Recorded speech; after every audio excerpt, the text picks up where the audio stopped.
Alright guys, welcome to the preview of Wembley against House of Pain. Wembley is about to start his defense of his championship. We'll see how he does. On the plus side, he is favored by 39 points in this matchup. On the minus side, he doesn't like to be favored by that many points because it makes him a little bit leery. Now, with the biggest deal that's going on with House of Pain, he has a decent roster.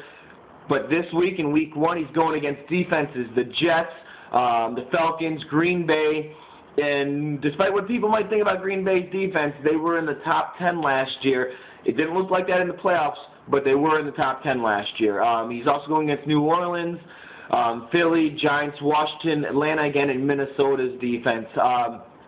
It's a really, really hard schedule. The only weak defense that I'm looking at is the New Orleans Saints defense, and he has only his third receiver going against them in Bernard Berrien.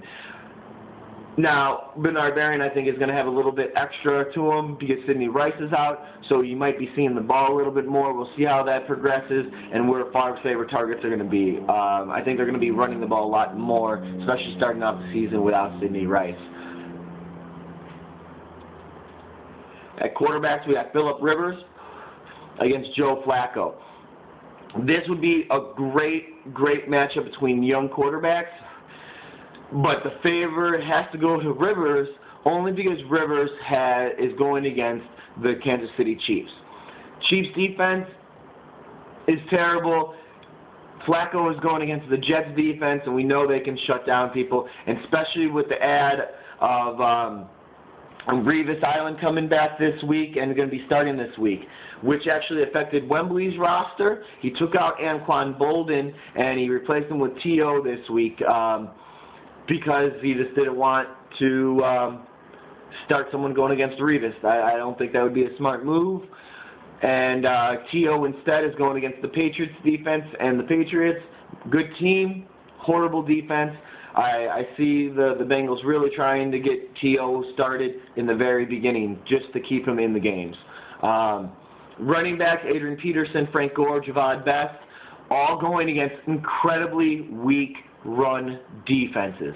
Peterson is going against New Orleans. I'm seeing 20-plus points for him.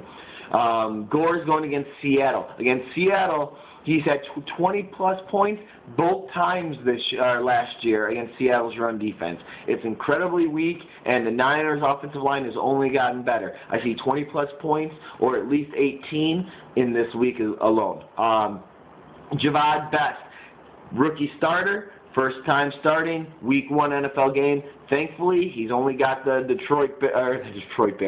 Chicago Bears defense going against them. We'll see how the new revamped Bears defense does with additions to Julius Peppers. But Peppers is not a run stopper, so I see Best getting about 10 points. I think he's seen the end zone for the first time in his NFL career. At receiver, other than Owens, he also has Marquez Colston for the Saints. He's going to be going against Minnesota's defense. The Saints, carved them up, did really, really well against them in the playoffs. I don't see anything changing. Colston is still Breeze's favorite. It just matters if Breeze throws to Colston or all of his other weapons. I do see Marquez getting about 8 to 12 points this week. Vernon Davis, again, for Wembley, is going against Seattle. Another weak defense. I'm seeing about 12 to 13 points for the tight end. House of Pain, like I said, he's got good defenses all over him. LaShawn McCoy is going to be his first time starting for Philly, and he's going against Green Bay's run defense. It's one of the stingiest in the league. I don't see anything over 10 points. He has to find the end zone because he's not going to get the yards this week. Greg Jennings out of Green Bay against Philly's defense.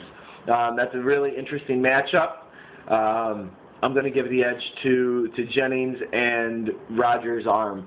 I'm seeing about Jennings always catches. He's going to get about 8 to 10 catches this game. He's going to get about 100, 120 yards, and he's going to find the end zone once. I think he's going to be House of Pain's highest scorer.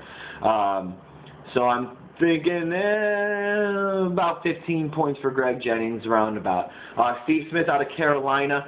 I don't believe in Matt Moore as the quarterback, therefore I don't believe in Steve Smith as the receiver.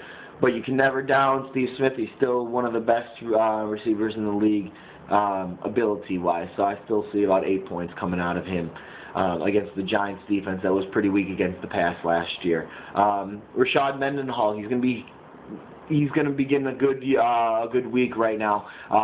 Without Roethlisberger and with a second-year quarterback at the helm, first time ever starting, we're going to see Mendenhall carry the rock a lot.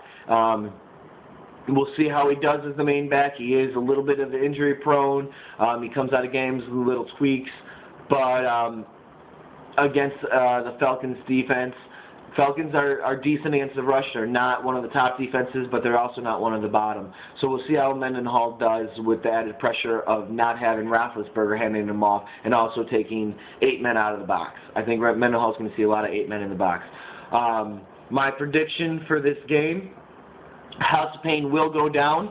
I think it's more going to be him scoring around 70 points instead of the projected 95. And I think Fraggle Wembley is going to be right there around like the 110, 115 range. So I'm going to predict Fraggle Wembley by about 45 this week. Sorry